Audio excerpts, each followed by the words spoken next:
அது வந்து எங்களுடைய தலைவர் பொதுச் செயலாளர் அவங்களாம் நாளைக்கு கூட்டம் எல்லா சட்டமன்ற உறுப்பினர்கள் வர வச்சு எங்களுக்காக அதற்கான அறிவுறுத்தல்கள்லாம் எங்களுடைய தலைவர் அவர்கள் நிச்சயம் வழங்குவார்கள். என்னுடைய தலைவர் வழியில் நிச்சயம் நாங்கள் செய்வோம். இந்த வெற்றிக்காக உழைத்த கழக உடன்பிறப்புகள் அத்தனை பேருக்கும், நிர்வாகிகள் அத்தனை பேருக்கும், இந்த வெற்றியை கொடுத்த சேப்பாக்கம் திருவிழா தொகுதி மக்களுக்கும் மீண்டும் என்னுடைய நன்றியை நான் தெரிவிச்சுக்கிறேன்.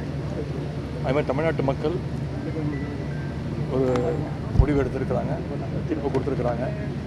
அந்த தீர்ப்பை நாங்கள் தான் அனைவரும் தலைவணங்கி அந்த தீர்ப்பை ஏற்றுக்கொள்கின்றோம்.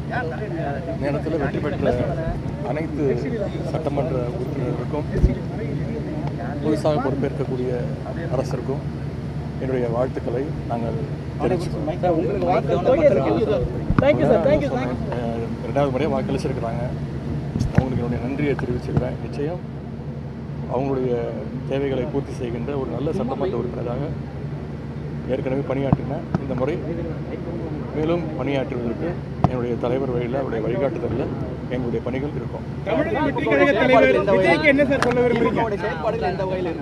அது வந்து எங்களுடைய தலைவர் பொதுச் செயலாளர் அவங்களாம் நாளைக்கு கூட்டம் எல்லா சட்டமன்ற உறுப்பினர்கள் வர வச்சு எங்களுக்காக அதற்கான அறிவுறுத்தல்கள்லாம் எங்களுடைய தலைவர் அவர்கள் நிச்சயம் வழங்குவார்கள். நன்றி. உடனுக்குடன் செய்திகளை தெரிந்து கொள்ள சன் நியூஸ் பெல் ஐகானை கிளிக் பண்ணுங்க.